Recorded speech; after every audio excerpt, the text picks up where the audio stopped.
கடந்த காலங்களில் decentralise budget வந்து ஒவ்வொரு பாராளுமன்ற உறுப்பினருக்கும் வந்து ஒரு குறிப்பிட்ட தொகை ஒதுக்கப்படுறது. போன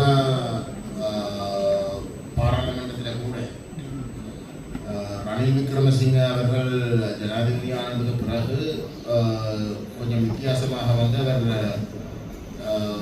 இந்த கச்சேரி மட்டத்தில் வந்து இந்த காசை அனுப்பப்படுறதாகவும் பாராளுமன்ற உறுப்பினர்களுக்கு வந்து ஒதுக்காமல் செய்ய வழிகிட்டு கடைசியில் வந்து அவரும் அதை முன்பரிசீலனை செய்து ஒவ்வொரு பாராளுமன்ற உறுப்பினருக்கும் வந்து அந்த ஒதுக்க இதில் வந்து இது டீசென்ட்ரலைஸ்டு இல்லை, இது உண்மையிலே ஒரு சென்ட்ரலைஸ்ட் கோணத்தில் தான் நீங்கள் கொண்டு போகணும்.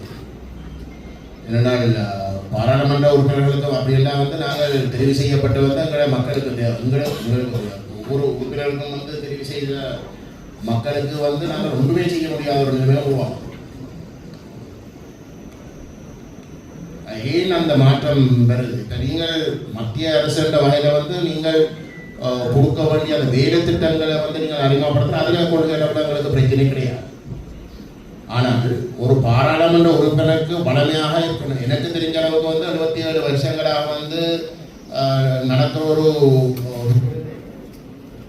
நீங்கள் முற்றிலும் மாற்றி எங்களுக்கு வந்து என்ன மாவட்ட மட்டத்தில் வந்து பிரதேச மட்டத்தில் வந்து டிஎஸ் மேம்னு சொல்கிற விஷயங்களை வந்து நாங்கள் ஆமோதிக்கிறதாக தான் போகும். அப்படின்னா மக்களோட ஆணையம் பெற்ற எங்களுக்கு வந்து என்ன இடம்?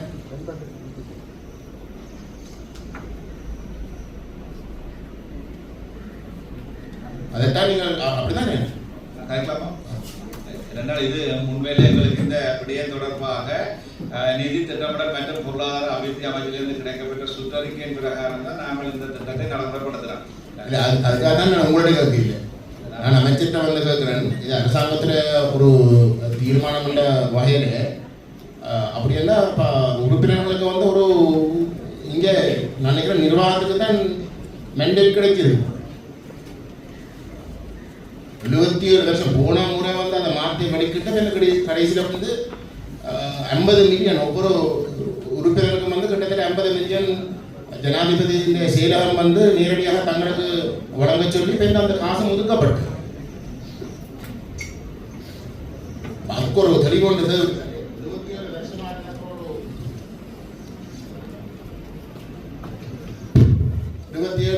நடக்கிற ஒரு அதை கொஞ்சம் தெளிவுபடுத்தணும். நீங்கள் மத்திய அரசு என்ற வகையில் வந்து நீங்கள் ஒரு சில கொள்கைகளை வந்து சொல்லி இந்த அடிப்படையில் நாங்கள் முன்னுரிமை கொடுக்க விரும்புகிறோம், எங்களுக்கு அப்படித்தான் அரசாங்கத்துக்கு ஆணை கிடைத்திருக்கிறோம் சொல்றது நியாயம் இருக்கு, அதை நான் ஏற்றுக்கொண்டேன்.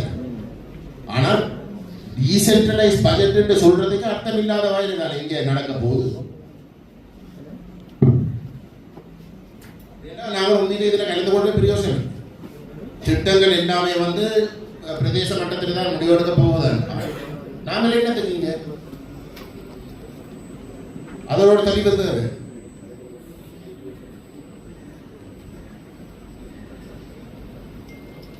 உறுப்பினர்கள் இந்த கேட்க கேள்வி அது என்கிட்ட இந்த நாள் வரைக்கும் இந்த நடைமுறை அப்படிதான் இருந்துச்சு. ஆனால் நாங்கள் இதில் வந்து பார்க்கணும்னு கேட்டால் இந்த இன்றைக்கு நாங்கள் ஒதுக்கப்பட்டிருக்கின்ற 56 மில்லியன் இதில் எல்லாருடைய பங்களிப்போடு தான் நான் செய்யறதுக்கு தீர்மானிக்கும்.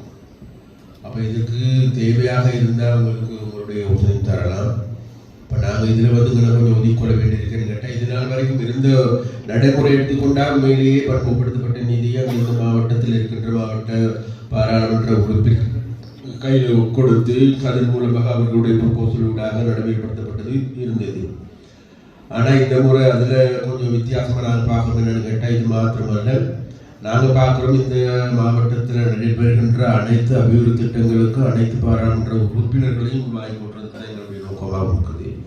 அப்போ அந்த வகையில் தான் நாங்கள் இதை விஷயமாக இவ்வாறு நடைமுறைக்கு வந்திருக்கிறோம். தவிர அல்லது யாரையுமே இதில் ஒதுக்கி வைக்கணுமோ அல்லது மெண்டேட்டை நாங்கள் தவறாக பயன்படுத்துறதாக இல்லை. அப்போ அந்த வகையில் இது நாங்கள் பாராளுமன்றத்துக்கு மேலதிகமாக தேவைப்படுமாக இருந்தால் உறுப்பினர்கள் நாங்கள் மேலதிகமாக வேண்டுமானது இது பாராளுமன்றத்தினூடாக நாங்கள் பேசிக்கொண்டு ஒரு வந்து நீங்கள் வந்து உருவாங்கன்னா அந்த ப்ரோசஸ் இருக்கு. ஒரு பாராளுமன்ற உறுப்பினருக்கு வந்து சொல்லப்படுறதை வந்து நீங்கள் உங்களோட முன்மொழிகளை கொடுக்குறீங்க. அப்ப நாங்கள் முன்மொழிகளை கொடுக்குறோம். அதுக்கான ப்ரொசஸ் தான் காலேஜ் போகிறோம். அதுக்கான ப்ரொசஸ் தான் காலேஜ் போகிறோம். அதை இன்னும் தீர்மானிக்க ஜிஏ சொன்ன வந்து பிரதேச மட்டத்தில் நாங்கள் நிதி கேட்டால் 56 மில்லியன் ரூபாவை நாங்கள் ஒதுக்கீடு செய்வது எப்படின்னு நாங்கள் ஒரு முடிவெடுத்திருக்கிறோம். அப்போ அந்த ஒதுக்கீட்டுக்கு ஏற்ப அதுக்கு அந்த பிரதேசங்களில் எம்பிகளுக்கான ஏதாவது ஆலோசனைகள் இருக்குமாறு அந்த அபிவிருத்தி திட்டங்களை முன்மொழிகளை நாங்கள் பரிசீலனை செய்து நடைமுறைப்படுத்துறது தயார். இலங்கை முழுக்க இந்த நிதி அப்படின்னா நீங்கள் ஏற்கனவே வந்து அந்த முடிவுகள் எடுக்கப்பட்டது முடிவெடுக்க திட்டங்கள் தயாரிக்கப்பட்டது இது என்னென்றால் இது இந்த அமைச்சினுடைய சுற்றறிக்கை, அதாவது நிதி திட்டமிடல் மற்றும் பொருளாதார அபிவிருத்தி அமைச்சினுடைய 2025-1/29 இலக்க கடிதத்தின் பிரகாரம் இலங்கை முழுவதற்குமாக தீவு முழுவதற்குமாக 2250 மில்லியன் ரூபாய் ஒதுக்கீடு செய்யப்பட்டிருக்கின்றது. அதனுடைய அடிப்படையிலே யாழ்ப்பாணம் மாவட்டத்திற்கு 56 மில்லியன் ரூபாய் ஒதுக்கீடு செய்யப்பட்டிருக்கிறது.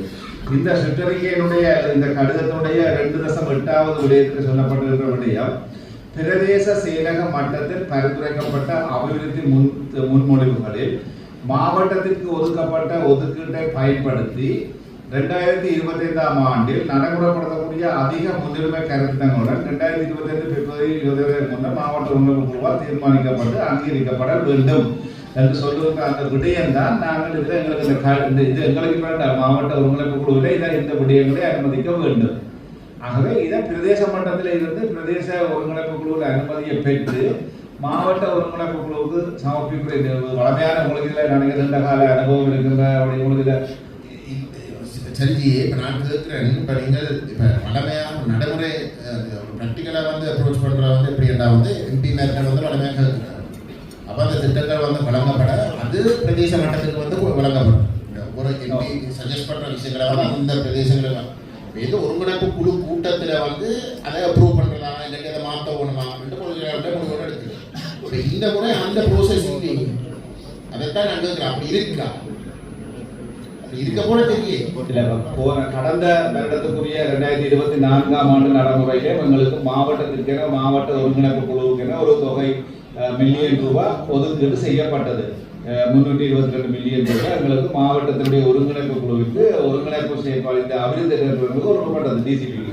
அதற்கு மேலதிகமாக கௌரவ பாராளுமன்ற உறுப்பினர்களுடைய கோரிக்கைக்கு அமைவாகவும் மேலதிக நிதி ஒதுக்கீடுகள் கடந்த வருடம் ஒதுக்கீடு செய்யப்பட்டது.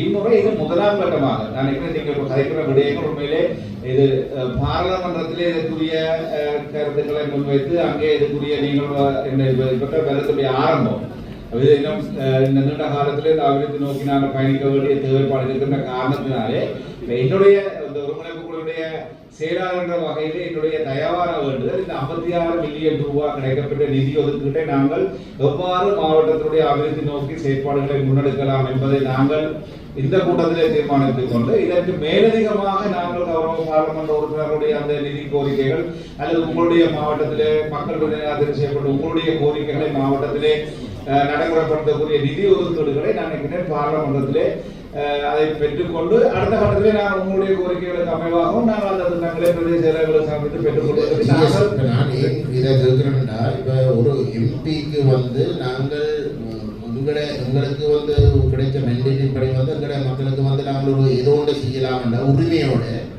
இந்த ப்ரொவிஷன் மட்டும்தான் இருக்கும். ஒரு ஒன்றும் இல்லை. நீங்கள் சொல்ற வந்து போன முறையான இது எல்லாமே வந்து மேலதிகமாக வந்து ஒரு அதுக்கு மேலதிகமான ஒரு சலுகை மாதிரி வழங்கப்பட்டதே தவிர வேற ஒன்றுமே இல்லை. அப்ப இந்த முறைமையை நீங்கள் மாத்துறீங்கன்னா எங்களுக்கு இருக்கக்கூடிய அந்த ஒரு விஷயம் கூட இல்லாமல் போகும். நாங்கள் அரசாங்க பாராளுமன்ற உறுப்பினர்கள் இல்லை. ஆனால் கிட்டத்தட்ட 77 வருஷம் எனக்கு தெரிஞ்ச அளவுக்கு வந்து இந்த நாட்டின் சரித்திரத்தில் வந்து முதல் தடவை போன முறையும் வந்து நீங்கள் சொன்னது மாதிரி இல்லை.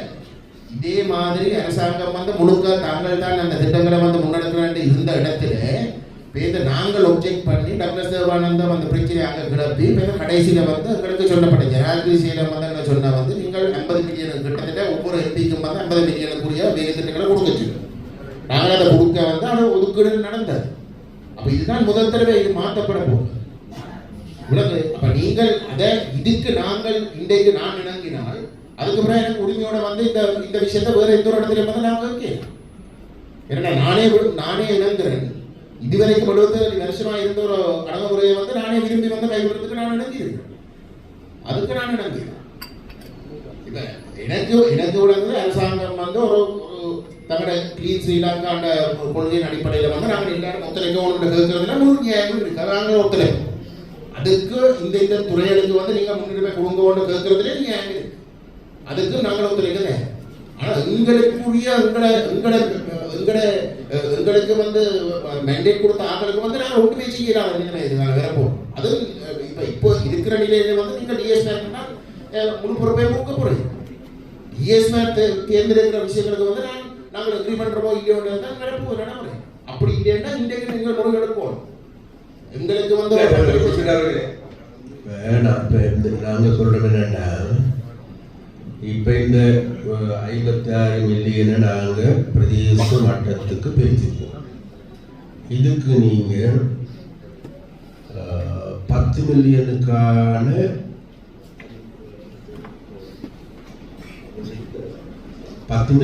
ஒரு ப்ரொபோசல் தான்.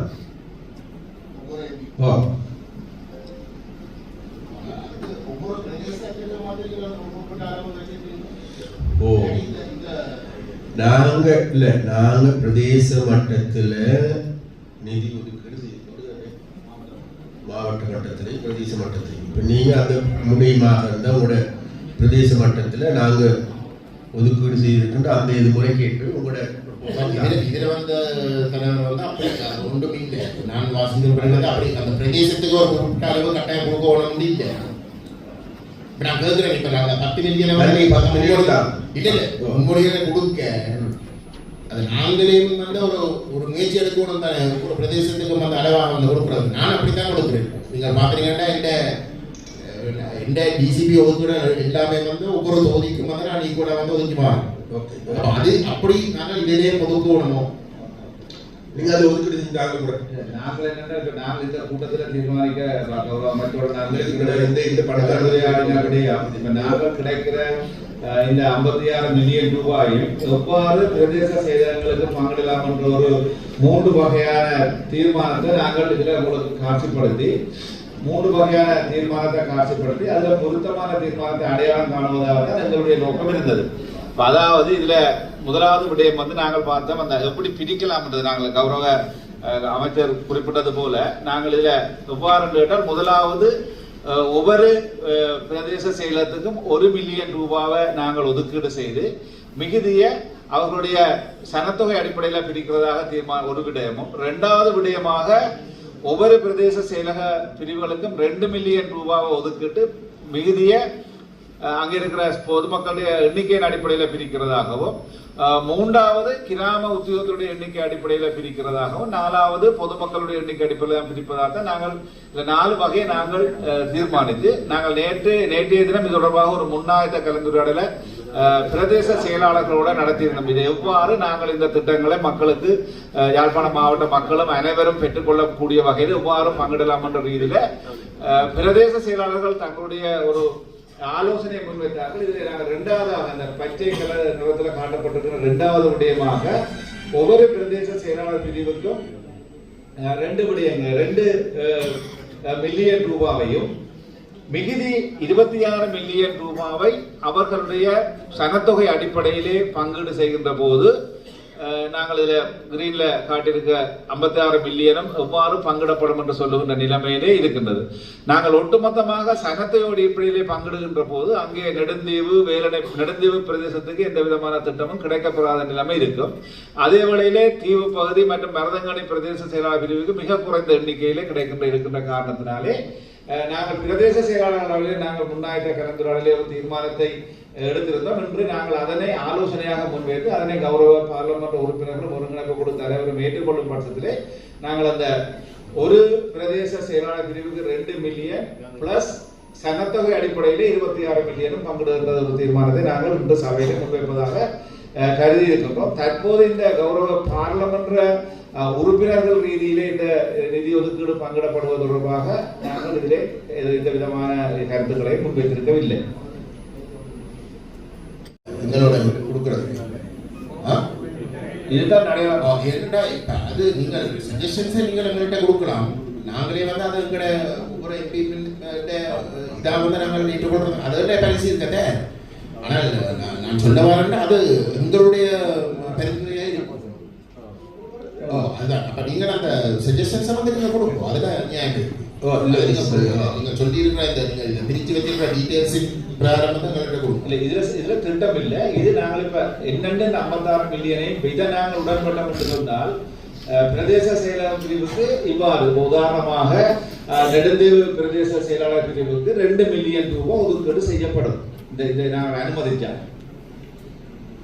அதே வேளையிலே கோப்பாய் பிரதேச செயலாளர் பிரிவுக்கு 5 மில்லியன் ரூபாய், அதிகபட்சமாக 5 மில்லியன் ரூபாய் கோப்பாய், தென்மராட்சி மற்றும் நல்லூர் பிரதேச செயலகங்களுக்கு 5 மில்லியன் ரூபாயும், ஏனைய பிரதேசங்களுக்கு இந்த பச்சையில 3வது காட்டியிருக்கிற வகையிலே பிரதேச செயலக ரீதியாக ஒதுக்கீடு செய்யப்படுகின்ற செயற்பாடு இருக்கின்றது. என்றால் நாங்கள் இந்த சம சந்தர்ப்பம் வழங்க வேண்டும் என்ற நோக்கத்திற்காக நாங்கள் இதனை குறிப்போம். நாங்கள் இதுக்கு பிறகு நாங்கள் இனி ஒவ்வொரு பார்லமெண்ட் உறுப்பினருக்கும் 10 மில்லியன் ரூபாய் என்று சொன்னால் நாங்கள் அதனை ஒவ்வொரு பிரிவுக்கும் நாங்கள் பங்கீடு செய்ய வேண்டிய தேவை இருக்கின்றது. ஆனால் இம்முறை இந்த கருத்திட்டங்களை சமர்ப்பிக்கும் போது ஒரு விடயம் சொல்லப்பட்டிருக்கின்றது, ஆக குறைந்தது ஒரு திட்டத்திற்கு 1 மில்லியன் ரூபாய் ஒதுக்கீடு செய்யப்பட வேண்டும் என்ற செயற்பாடும் அங்கே சொல்லி இருக்கின்றது. குறிப்பாக நெடுந்தீவு, கைட்ஸ், காரநகர், மருதங்கடி போன்ற பிரதேசங்கள் அபிவிருத்தி ரீதியாக பின்தள்ளப்பட்டு, அப்படி அபிவிருத்தி ரீதியாக பின்தள்ளப்பட்டது காரணமாக தான் அந்த இடங்களிலிருந்து மக்கள் வெளியேறி நகரப்பகுதிக்கு வருகின்றார். எனவே அபிவிருத்தி என்று வருகின்ற போல இந்த நிதி 56 மில்லியன் என்ற மோதியே இல்லை. அடுத்து வருகின்ற நிதிகள் கூட இந்த குறிப்பாக இந்த பின்தள்ளப்பட்ட பிரதேசங்களுக்கு மக்கள் தொகையை கருத்தில் கொண்டாது அவர்கள் பின்னர் பிரதேசங்கள் நாங்கள் அமைச்சு செய்யணும்னால் கூடுதல் நிதி அந்த பிரதேசம் தான் ஒதுக்கப்படும். ஏனென்றால் நெடுந்தீவு, அணிநதி போன்ற பார்த்தீங்கன்னா மிக மோசமாக பாதிக்கப்பட்டிருக்கு. அதன் காரணமாக மக்கள் வெளியேறுகிறார். வெளியேற தடுக்க வேண்டும் சொன்னால் அந்தந்த பிரதேசங்களுக்கு கூடுதல் அதை நான் சொன்னேன். நாங்கள் மக்கள் சனத்தொகைக்கு எடுத்து பார்த்தோம் என்றால் அந்த 4வது விடயமாக கடைசியில் போட்டிருக்க அந்த மஞ்சள் நிறத்தில் போட்டிருக்கிறதுக்கு 7 திட்டங்கள்ல 7 மில்லியன் ரூபாய் தான் ஒதுக்கீடு, 7 மில்லியன் ரூபாய் ஒதுக்கீடு செய்யப்படுது. நெடுந்தீவுக்கு ஒன்றும் இல்லை. அதே போல வேலட காய்ச்சி நீங்க சொல்றது போல அந்த பிரதேசங்களுக்கு அதே நேரத்தில் இப்போ ராஜீவன் சொல்ல போன்று நீங்கள் டிசைட் பண்ணலாம். இப்போ நாங்கள் 2 மில்லியன் ஒதுக்கீடு செய்திருக்கிறோம். இந்த 56 எப்படி பிரிக்கிறது? அப்போ இதில் நமக்கு ஒரு வாதங்கள் வரலாம். இப்போ நீ கோப்பாய் எடுத்துக்கொண்டா, நல்லூர் எடுத்துக்கொண்டா, அதுகளுக்கான தேவைப்பாடுகள் எப்படிங்கிறது இருக்குது. அதே நேரத்தில் கைட்ஸ்க்கு அடுத்து நெடுந்தீவுக்கு எப்படியாப்பட்ட தேவைகள் இருக்குங்கிறது நீங்கள் சொல்கிறது நியாயம். 14 அது சம்பந்தமான டிசைட் வந்து இங்கே பண்ணலாம். நீங்கள் உங்களோட பக்கத்தால் ஏதாவது முன்மொழிவுகள் வைப்பீங்களாக இருந்தால் நிச்சயமாக அதை கன்சிடர் பண்ணி அதுக்கான நிதி ஒதுக்கீடு கூடுதலாக செய்யணுமா அதுகளே செய்யலாம். ஒன்று. 2வது நாங்கள் இன்னொன்று என்னன்னா, இது வந்து என்ன டிசிபி பட்டானே சரியா? அப்போ இது மாத்திரமல்ல அந்த பிரதேசங்களுக்கு செய்ய போகுது. அது மாத்திரமல்ல இன்னொரு இப்போ எனக்கு ஜனாதிபதி அவர்கள் சொன்னார் 500 மில்லியன் ரூபாவுக்கான ஒரு ப்ரொபோசலை இந்த இடத்துல அனுமதி வாங்கிக்க சொல்லி இப்போ அதனால இது மாத்திரமல்ல இதோட சேர்ந்து நாங்கள் பிறகு எங்களுடைய ஏனைய அமைச்சுக்கள் ஊடாக செய்யப்படுகின்ற பல்வேறு வேலைகள் இருக்குது. அப்போ அந்த வேலைகளை பார்க்கின்ற பொழுது இது வந்து உறுப்பினர்களுடைய ஆலோசனைக்கு ஏற்ப செய்கின்ற வேலை திட்டம் இது. 14 வேண்டி நாங்கள் அதாவது விசேடமாக கைட்ஸ் போன்ற பிரதேசங்கள் அல்லது டெல்லி போன்ற பிரதேசங்கள் இதை விட கூடுதலான நிதி ஒதுக்கீடு செய்யப்படும் நம்முடைய ஏனைய அமைச்சுக்கள் கூட அதே கருத்தில் கொண்டு இதிலையும் கூட ஏதாவது மாற்றங்கள் செய்யணுமா இருக்கு நம்ம அதை கதைக்கலாம், பிரச்சனை இல்லை.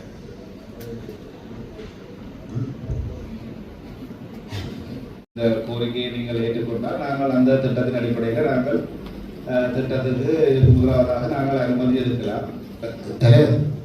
இதில் இப்போ பாராளுமன்ற ஜீவன் அவர்கள் சொன்னதை கூட இப்போ யாழ்ப்பாணம் இதில் காட்டியிருந்த இந்த ஒதுக்கீடு யோசனையை எடுத்து பார்த்தால் பாப்புலேஷனை வச்சு வந்து ஒதுக்குறதும் வந்து அது பொருத்தவில்லை. இரண்டாவது அவர் சொன்ன மாதிரி நாங்கள் முன்னுதாரணத்தை வந்து ஒரு கஷ்டப்பட்ட இடங்களுக்கு தான் கொடுக்க போகிறோம்ன்ற வந்து இது இந்த சஜஷன்ஸ் வந்து மாற்றணும். நாங்கள் நடைமுறைப்படுத்த நாங்கள் போட்டது கிரீன் கலரில் போட்டுருக்க வந்து டிஃபால்ட்டாக ஒவ்வொரு டிவிஷனுக்கும் 2 மில்லியனை கொடுக்குறோம்.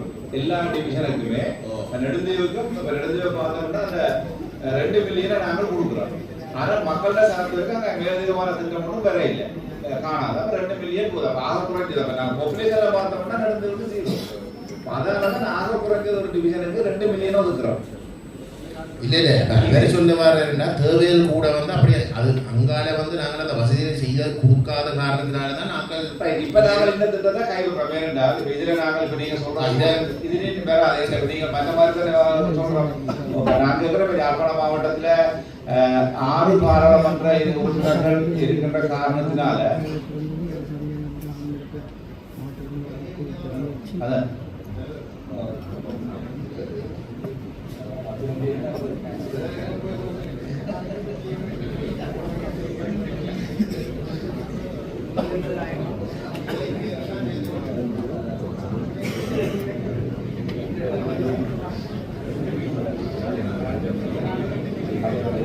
8 மில்லியனா ஒரு பார்லமெண்ட் உறுப்பினருக்கு 8 மில்லியன் இல்ல இப்ப இதுல என்ன சொல்ல வாரீங்க, முடிவா என்ன சொல்ல வாரீங்க?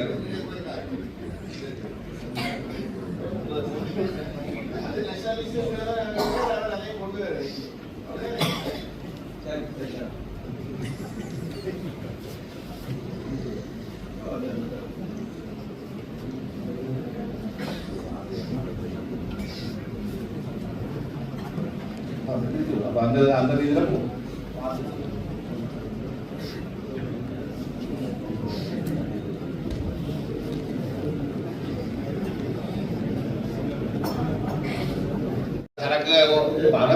சொல்லி கேட்க மாட்டார். ஆனால் இப்ப மாவட்டத்தினுடைய ஒருங்கிணைப்பு குழுவிலே இல்ல என்னன்னா நீங்க கேட்ட கோரிக்கைக்கு இப்ப நாங்க இல்ல கௌரவ பாராளுமன்ற உறுப்பினரும் உடன்படுற வகையில இப்ப மாவட்டத்தினுடைய 7 பாராளுமன்ற உறுப்பினர்களுக்கும் நாங்கள் அதை பங்கிட்டால் என்னன்னு இருக்கிறோம்.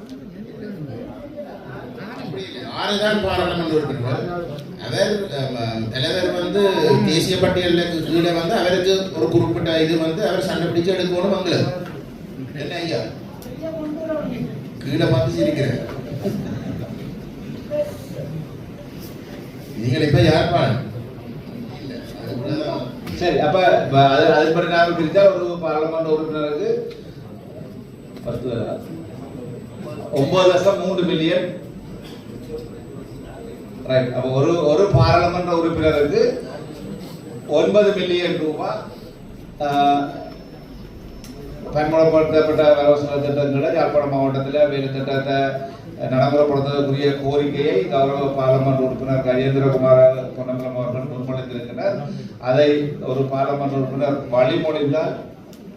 அதை கௌரவ பாராளுமன்ற உறுப்பினர் ரஜீவன் அவர்கள் வழிமொழிந்திருக்கிறார். ஆகவே அந்த வகையிலே நாங்கள் ஒவ்வொரு பாராளுமன்ற உறுப்பினருக்கும் மாவட்டத்தினுடைய அபிவிருத்திக்காக 9 மில்லியன் ரூபாய் ஒதுக்கீடு செய்வதாக இன்றைய இந்த ஒருங்கிணைப்பு கூட்டத்திலே நாங்கள் தீர்மானம் எடுத்திருக்கின்றோம். ஆகவே இதனை எவ்வாறு பாராளுமன்ற உறுப்பினர் டைட்டில் வந்திருக்க வேண்டாம்.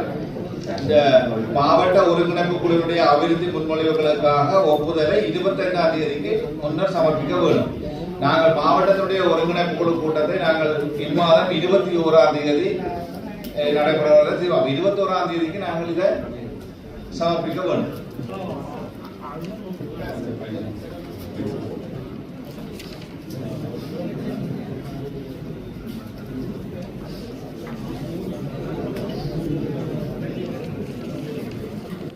பட்ஜெட் செகண்டரி 21 தான். 21ஆம் தேதிக்கு முன்னாடி எங்களுக்கு நீங்க ஒரு 19ஆம் தேதிக்கு முதல் தரக்கூடிய மாதிரி இருக்குமா? திட்டங்கள் பிரதேச செயலாளர் பிரிவில் நாங்கள் இங்கே இருக்கோம். 21க்கு இடையில நாங்கள் கொடுத்தாங்க.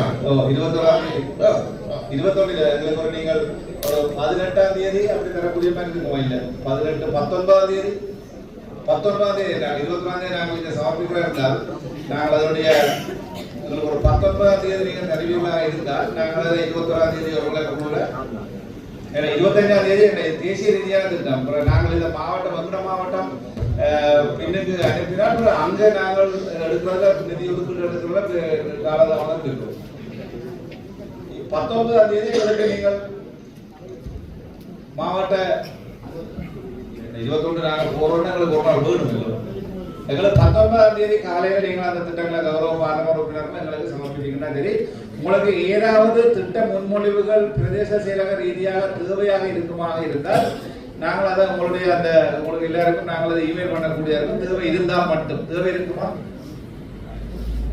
பிரதேச செயலகங்களில் முன்னுரிமைப்படுத்தப்பட்ட திட்டங்கள் உங்களுக்கு அப்ப நாங்கள் எங்கள்கிட்ட ஏற்கனவே பிரதேச செயலாளர் இருக்கிற திட்டங்களை உடனடியாக நாளைய கோரி பெற்று இருக்கிற திட்டங்களை அப்டேட் பண்ணி உடனடியாகவே கௌரவ பாராளுமன்ற உறுப்பினர்களுக்கு இமெயில் மூலம் அவ்வளவு திட்டங்களை நாங்கள் அனுப்பி வைக்கிறோம். ஆகவே தயவு செய்து தீர்மானம் எடுக்கிறோம். 19ஆம் தேதி நண்பகலுக்கு முன்னர் நீங்கள் உங்களுடைய திட்டங்களை உங்களுக்கு ஒதுக்கப்பட்ட ஒதுக்கீட்டுக்கு அமைவாக எங்களுக்கு அனுப்பி வைக்குமாறு தயவாக கேட்டுக்கொள்கிறோம். ரூபாவுக்கான ஒரு வேலை திட்டம் உண்டு. அது எங்கே செய்யறதுன்னு இந்த இடத்துல தீர்மானிக்க முடியுமா இருந்தால், ஏதாவது ப்ரொபோசல் தங்கள்கிட்ட இருக்குமாக இருந்தால் முன்மொழிஞ்சிங்கன்னா நல்ல கேட்டால் அதுகளை நாங்கள் எல்லாமே கன்சிடர் பண்ணி கொண்டு போகலாம். ஆர்டி நீதி அபிவிருத்தி அது ரொம்ப நல்ல சொல்கிறாங்க. 500 மில்லியன்